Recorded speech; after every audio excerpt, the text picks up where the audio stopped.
Bonjour à tous. En marge du sommet pour l'action sur l'IA, s'est tenu un forum pour l'IA durable. On entend beaucoup de chiffres sur la consommation énergétique de l'intelligence artificielle. On va voir ce qu'il en est exactement, à quel point la situation peut être alarmante, quelles sont les solutions envisagées, les décisions à prendre. Ce sera à la une de Smart Tech aujourd'hui. On aura aussi rendez-vous avec l'actualité des cryptos.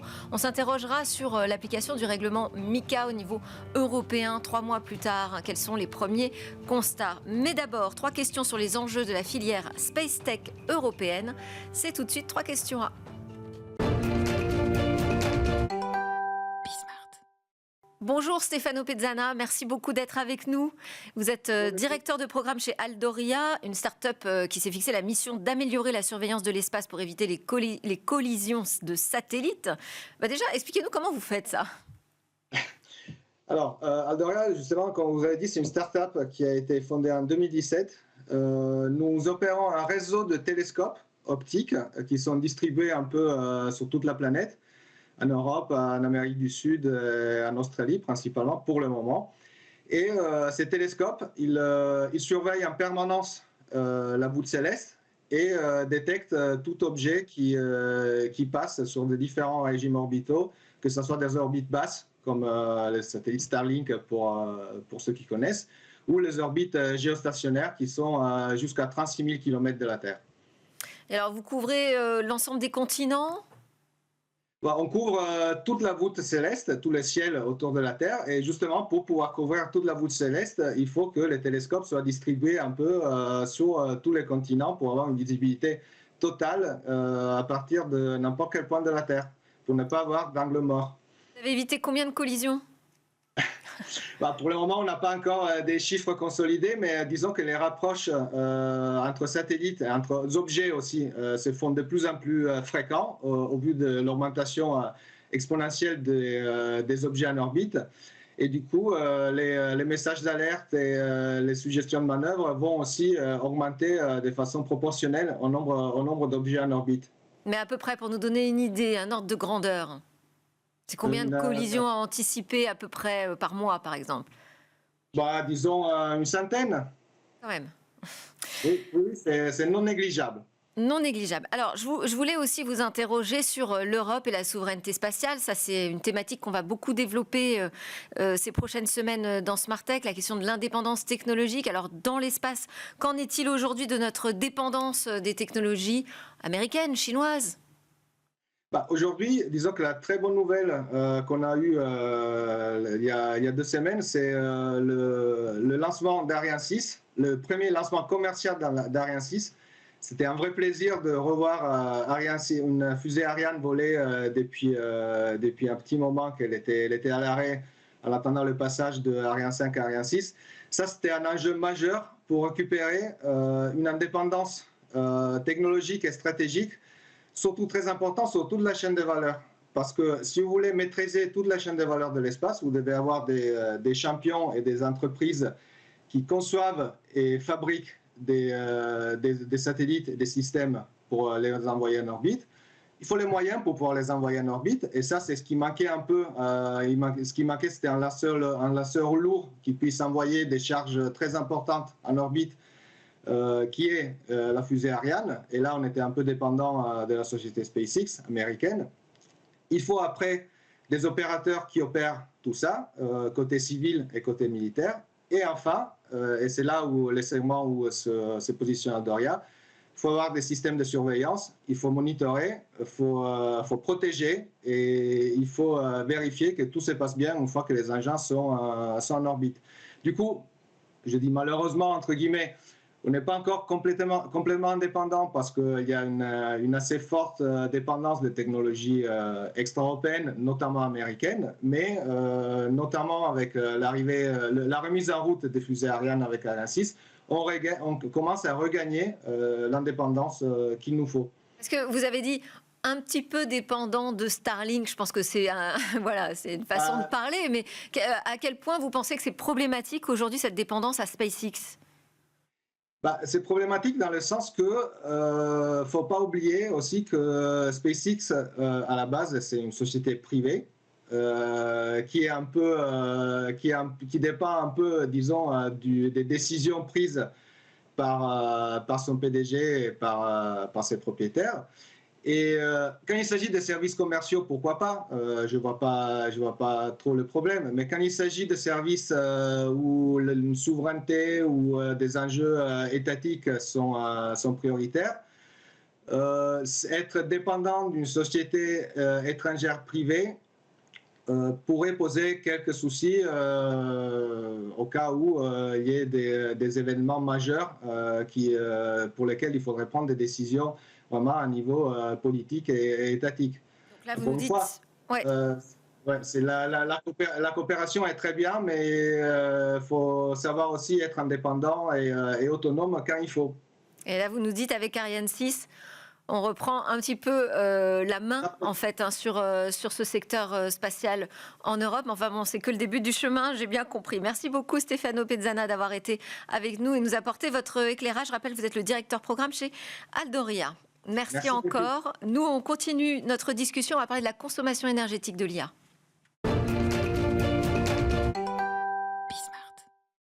Alors, on a cherché quelques chiffres pour envisager cette consommation de l'intelligence artificielle. Il y en a énormément.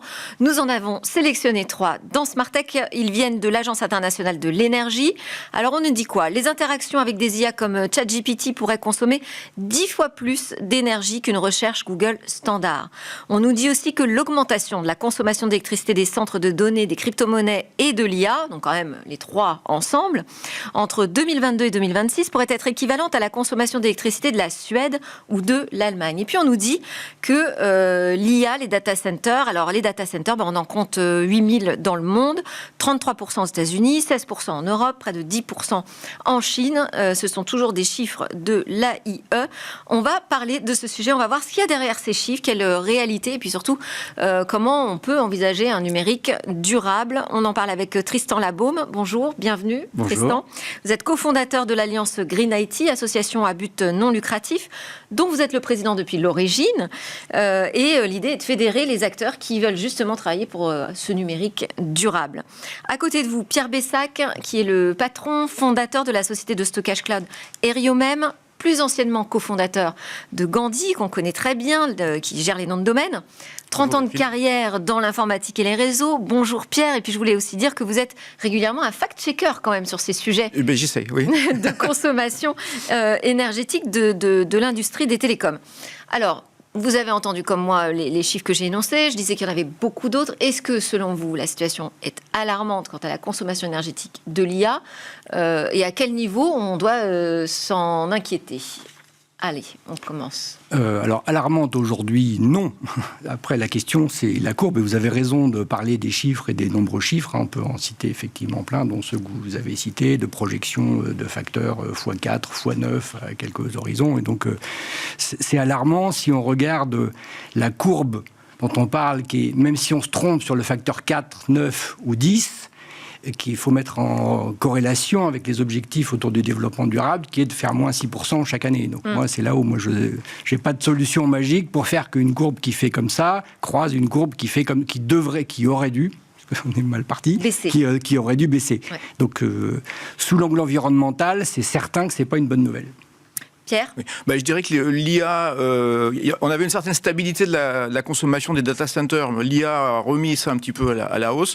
C'est pas, effectivement, je suis d'accord avec Tristan, c'est pas encore catastrophique ni inquiétant. Il va falloir faire attention, évidemment. Mais il y a beaucoup de surévaluations qui ont été faites il y a 2-3 ans lors du départ de ChatGPT et qui sont revues à la baisse. Même les prévisions de consommation des gros type Microsoft ou Meta qui avaient fait des annonces spectaculaires sur les gigawatts de puissance qu'ils allaient commander, ils sont revenus un peu en arrière parce qu'en fait il y a eu parce que ça coûte très cher peut-être, non? Alors ça coûte cher, mais aussi ils se sont aperçus qu'avec les progrès sur les algorithmes et sur l'efficacité des systèmes, ils n'avaient pas forcément besoin d'une telle puissance à court terme, donc les choses rentrent un petit peu dans l'ordre, mais ça ne veut pas effectivement dire qu'il ne faut pas rester vigilant. Oui, mais donc aujourd'hui vous avez l'impression qu'on arrive à évaluer de manière plutôt proche de la réalité la consommation énergétique liée à l'IA? Moi, je ne pense pas qu'on arrive à évaluer pour plusieurs raisons, dont une des raisons est que les calculs sont distribués. et qui sont répartis. Donc quand vous faites une requête, allez savoir si elle est colocalisée en partie sur des data centers en France ou à l'étranger, etc. Parce que ça réclame des ressources multiples. Donc est-ce qu'on est capable de faire ça? Je pense qu'on est juste sur des approximations. Par contre, on peut regarder des choses factuelles, ponctuelles aussi. C'est de dire aujourd'hui, il y a clairement, et on l'a vu, y compris avec des annonces, y compris en France, des constructions de nouveaux data centers. Ça, c'est factuel. On voit aussi qu'il y a des nouveaux data centers. Aujourd'hui, on construit des data centers de 100 MW. Alors qu'il y a 10 ans, on parlait de data centers de 4-5 MW. Pour donner un ordre de grandeur, une centrale nucléaire, c'est 900 MW moyenne. Donc ça veut dire qu'on construit des tranches, enfin ce qui consomme des tranches d'une centrale nucléaire. Donc il faut bien regarder aussi cet enjeu-là derrière. Et puis on voit aussi que dans un data center, indépendamment des unités de valeur de ce que l'on va utiliser ou pas, une baie informatique et le rack, on va entasser des serveurs pour une baie dédiée à l'IA. Elle va aujourd'hui être dimensionnée pour une puissance dans la baie, une petite armoire comme ça de 100 kW, alors qu'avant, on parlait de 4 kW. Donc on parle d'un facteur x20, x40, unitairement. Je ne suis pas en train de dire que tout est sans cette proportion-là, mais on voit, on en construit plus. Unitairement, il y a des facteurs x20, x40, et qu'il faut indexer tout ça avec l'augmentation des usages, parce que ça va dépendre de nos usages. Si demain matin, on remplace Google par Search GPT, ça veut dire que notre moindre requête pour savoir où je peux aller acheter mon pain à côté va être une requête d'IA qui va mobiliser 10 fois plus de ressources, ou 20, enfin selon les chiffres qu'on peut avoir, mais... Voilà. Donc, la question d'usage, on a déjà eu des progrès. Je vois que l'évaluation sur le x10... On peut s'inquiéter quand même là-dessus, parce qu'on a l'impression même que c'est la tendance qui vient, ce remplacement des moteurs de recherche classiques par des IA génératives. Alors, d'un autre côté, le moteur peut vous donner une réponse plus rapidement.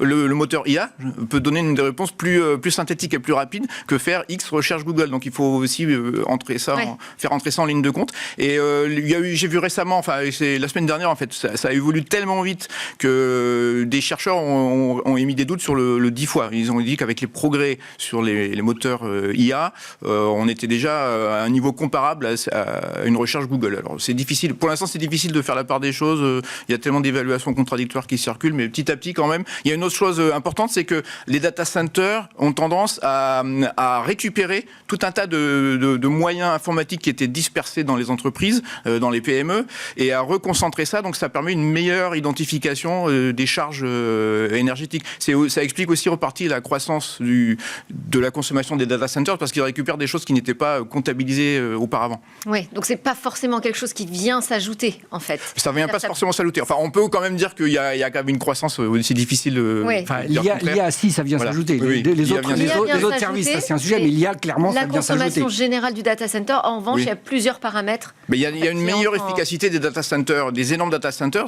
Il y a des effets d'échelle qui permettent d'une meilleure efficacité qu'un vieux data center d'entreprise. Ce qu'il faut voir aussi, c'est que les crypto-monnaies sont un domaine un petit peu à part, parce qu'elles ne bénéficient pas directement de la loi de Moore. Donc elles ont une croissance un peu bizarre qui ne profite pas directement des effets d'amélioration d'énergie, d'efficacité énergétique. Bon, ça, c'est un autre sujet. C'est un autre sujet. Voilà. Qu'on traite par ailleurs, je rassure tout le monde. On a quand même les GAFAM qui commencent à nous dire que ça va être compliqué justement de respecter les engagements qu'ils avaient pris sur le net zéro, sur leurs émissions de gaz à effet de serre, que ce soit Google, Microsoft ou Amazon. Pour eux, c'est un problème aussi parce que c'est un coût supplémentaire. On se demande, mais jusqu'à quand on va pouvoir financer cette escalade aussi de consommation liée à l'IA? Est-ce que c'est un modèle tenable, en fait? C'est ça ma question. En fait, aujourd'hui, c'est un modèle à perte. Aujourd'hui, je ne sais plus. Énormément. Je crois que ChatGPT, je crois que OpenAI, qu'ils perdent 6 milliards sur un chiffre d'affaires de 3 milliards. Donc c'est un modèle à perte. Aujourd'hui, on est dans un modèle d'acquisition à perte du client. Donc évidemment que l'abonnement, les recherches à 0 €, ça va pas rester, que même l'abonnement à $20, Sam Altman dit ça ne tient pas, et que même celui à 200, il dit on perd de l'argent. Donc pourquoi ça va tenir? Ça va tenir parce que les prix vont pas rester. C'est l'économie qui va réguler ça. Il faut juste que les acteurs se consolident, et puis à un moment, ça va être régulé par l'argent. Alors ça, on va à un moment avoir tous des abonnements qui seront obligatoires. pour l'utiliser, on sera obligé de payer mathématiquement. Il n'y a pas d'autre Ça, solution. Tristan, est-ce que le modèle économique est tenable, d'accord? Mais est-ce que le modèle de consommation énergétique l'est? Est-ce qu'on va pouvoir consommer autant d'énergie qu'il est nécessaire pour la progression de l'IA et de nos nouveaux usages? L'avantage de l'énergie, c'est qu'il faut la payer. On peut pas la planquer sous le tapis. Donc, effectivement, à un moment, il va forcément y avoir un équilibrage entre ce que les consommateurs sont prêts à payer, ou pas d'ailleurs, enfin les modèles de rémunération, et l'énergie qu'on consomme. Et de la même façon pour le matériel, qui est quand même assez onéreux, donc il faut pouvoir l'amortir sur une certaine durée. Donc là, il y a certainement un effet de bulle dans l'IA. En ce moment, tout le monde veut investir là-dedans. Est-ce qu'on ne va pas épuiser nos ressources? Alors, je pense pas, parce que ça va se réguler. Vu les coûts que ça engendre, ça va pas durer.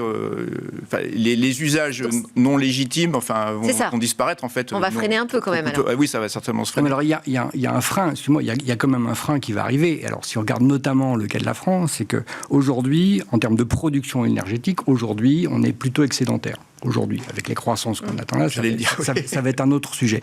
Mais aujourd'hui, on est excédentaire. Mais le problème, c'est pas la production en France. Le problème, c'est la distribution.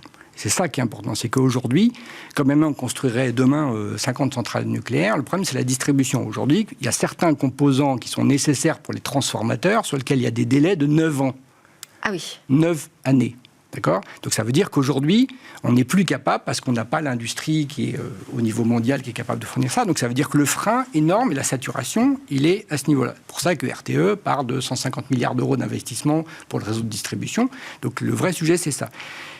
Enfin, le vrai blocage, en tout cas. Le vrai blocage, c'est ça. C'est vrai que les opérateurs de data centers se plaignent aussi sur du matériel plus léger que des transformateurs EDF, de temps d'approvisionnement extrêmement long, 18 mois, 24 mois.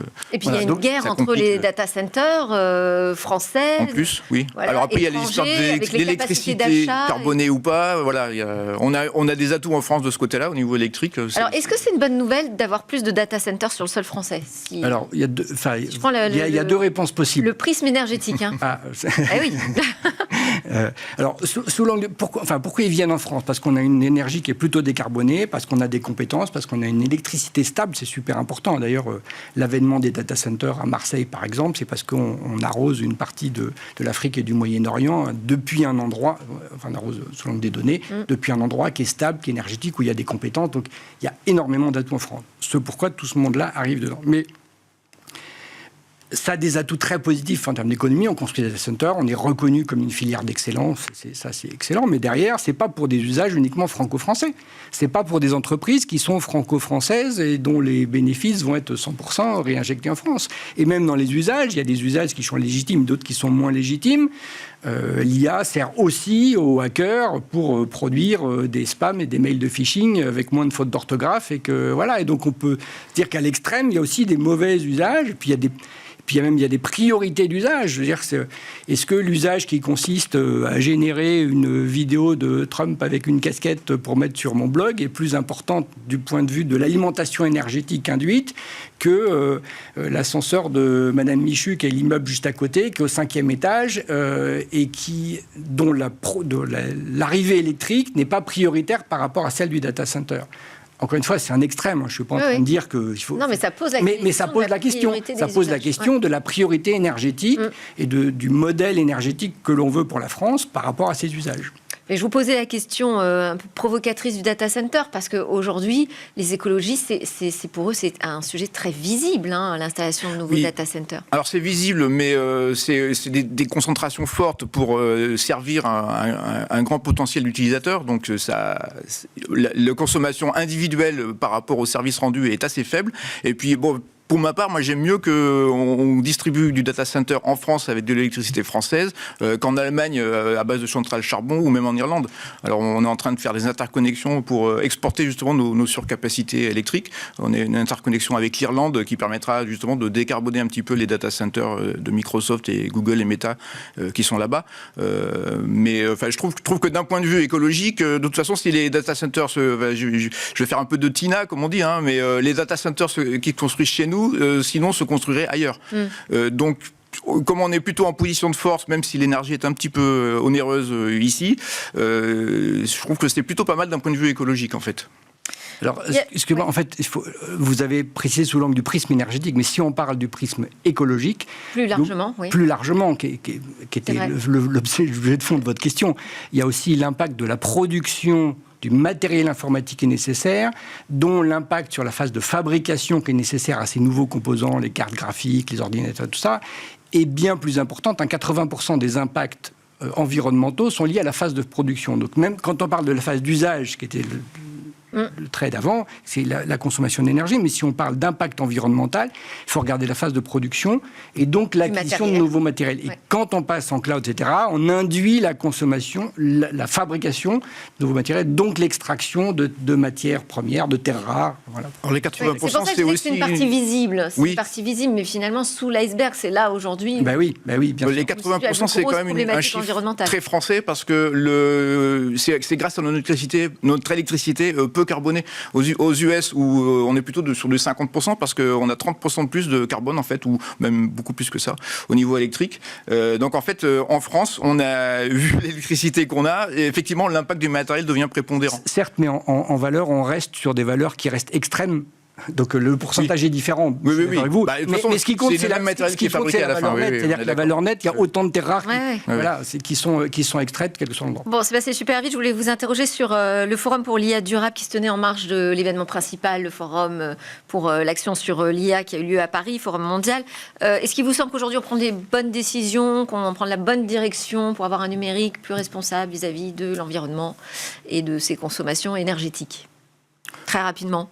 Moi, je pense que c'est un sujet individuel. C'est-à-dire que la solution, elle passe par les comportements individuels. C'est pas une solution politique qui va faire qu'on va réguler l'IA et décider que l'IA va devenir éthique et éco-responsable tout d'un coup. C'est nos usages qui font qu'on a des grosses consommations dans les data centers. Réduisons nos usages individuels et on réduira les consommations dans les data centers. Ouais, moi, je pense que le politique a en gros fait son boulot. Il y aura des garanties à faire sur tout ce qui est droits fondamentaux, biométrie, toutes ces choses-là en usage de l'IA. Donc, il y a une certaine vigilance à avoir pour pas faire n'importe quoi par rapport à nos droits fondamentaux. Mais côté environnemental, ça me semble quand même relativement bien tenu. Donc maintenant, ça dépend. Stade. Oui, mais enfin après, il faut poser des règles. Après, oui, il faut voir, il faut voir un petit peu dans la durée comment ça va se percoler, quoi. Merci beaucoup. Tristan Labaume était avec nous. Je rappelle que vous êtes le président de l'Agit et Pierre Bessac, CEO de Eriomem. Merci encore. Merci beaucoup. Nous, on enchaîne avec le marché des cryptos. On va voir ce qui a changé justement depuis la nouvelle réglementation européenne.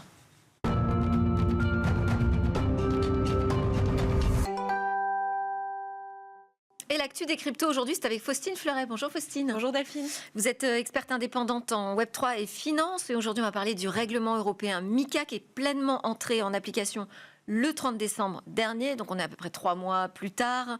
Quels sont vos principaux constats ?